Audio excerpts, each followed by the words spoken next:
방문객을 기다리는 오징어 게임 속 거대한 인형 영희, 기묘한 이야기의 테마가 담긴 재미있어 보이는 놀이기구들도 보입니다. 와, 이거 진짜 티켓만 있으면 한번 가보고 싶다는 생각이 절로 드는데요. 그런데 사실 이거 다 넷플릭스 팬들이 디즈니 같은 테마파크 좀 만들어달라면 만든 가상 영상들입니다. 넷플릭스 테마파크 개장, 그동안 외신이나 국내 여러 커뮤니티에서 기대가 많았지만 항상 기대로만 끝이 나곤 했었는데요. 그런데 이번에는 분위기가 좀 다르다고 합니다. 넷플릭스가 올해 넷플릭스 하우스를 개장하기로 했거든요.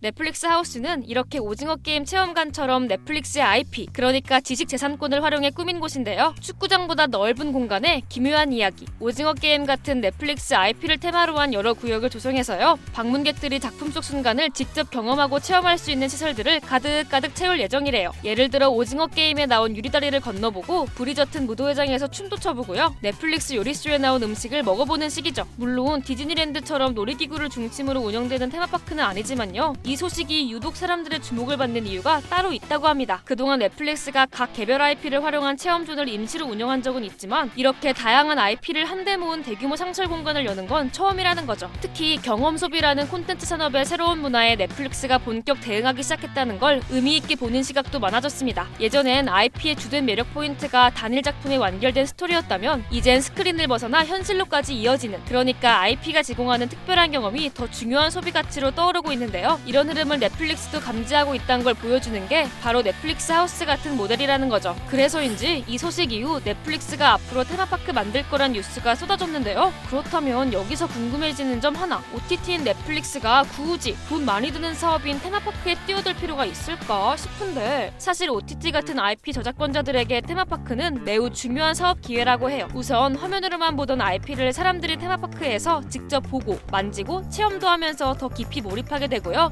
이렇게 와 좋았다 하는 강렬한 경험이 쌓이면 IP에 대해 친숙해지고 자연스럽게 호감과 충성도도 올라가게 됩니다. 결국 IP의 영향력과 가치가 높아지면서 수익성 증대로 이어진다고 해요. 테마파크가 그렇게 하나만 성공하면은 전 세계에서 이렇게 달려드는, 예를 들어서 IP만 사고자 하는 사람들이라든지 아니면 실제로 개발을 원하는 데들이 많기 때문에 이 전략을 가장 잘 활용하는 대표적인 기업이 바로 디즈니죠. 디즈니는 애니메이션에서 시작한 IP를 테마파크까지 확장했는데요. 디즈니는 테마파크를 통해 애니메이션이나 영화로는 경험할 수 없는 체험을 제공하면서 대규모 팬덤을 모았고요. 인기가 높아진 디즈니는 연간 수십억 달러의 로열티 수익을 받고 있다고 해요. 테마파크 자체도 효자인 게 테마파크로 벌어들인 돈만 그동안 디즈니 전체 이익의 37%에 달하는데요. 얼마나 돈을 쓸어 담는 건지 실감이 안 난다고요? 디즈니랜드 한 분기 매출액만 약 21억 7천 달러, 하나로 약 9조 4천억 원에 달하는데요. 이는 우리나라 문화체육관광부 한 해 예산액보다 많은 수준이죠. 물론 최근에 수요 둔화로 테마파크 실적이 부진하다지만 그럼에도 핵심 사업으로 보고 있어서 디즈니는 앞으로 10년 동안 테마파크에만 80조 원을 투자할 방침입니다. 아무리 그래도 사실 테마파크가 말이 쉽지 신경 쓸 것도 위험 부담도 한두 가지가 아니잖아요. 그래서 저작권자들은 이런 방법을 쓴다고 하는데요. IP 활용할 수 있는 권리를 기존 테마파크들에 제공하는 방식으로 협력하는 거죠. 예를 들어 영화 제작사 소니픽처스는 영국의 테마파크 기업 멀린 엔터테인먼트와 손잡고 주만지를 주제로 한 테마파크를 조성했고요. 게임 회사 닌텐도는 유니버설 스튜디오와 협력해서 마리오 시리즈 IP를 활용한 테마파크를 개장했습니다. 테마파크 사업자들 입장에서도 이런 관심이 반갑기는 마찬가지인데요. 사실 테마파크야말로 재방문율을 높이고 지속적으로 수익을 창출하기 위해 쓰는 가장 대표적인 방식이 IP 활용이라고 합니다. 특히 인기 IP일수록 깊은 서사와 탄탄한 세계관을 바탕으로 넓은 팬층을 보유하고 있는 경우가 많아서요. 방문객과 매출을 쉽고 꾸준히 늘릴 수 있는 만큼 유치 경쟁이 치열하다고 합니다. 한 조사에 따르면 전 세계 방문객이 가장 많은 테마파크 10곳 중 9곳은 이렇게 인기 IP를 보유한 디즈니와 유니버설 스튜디오가 차지하고 있다고 해요. 그러니까 한마디로 영향력 있는 IP를 많이 가진 넷플릭스도 IP가 필요한 테마파크 사업자도 서로 니즈가 있으니 넷플릭스 IP를 활용한 테마파크가 곧 나오지 않겠냐는 주장인데요. 원소스 멀티 위주로 가려고 하는 움직임들은 분명히 있었고요. 그걸 이제 오프라인으로 확장하는 게 되게 중요한데 IP를 갖고 있는 데가 확장 가능성이 높은 게 테마파크이긴 합니다. 그래서 어떻게 보면 되게 자연스러운 시도인 것 같아요.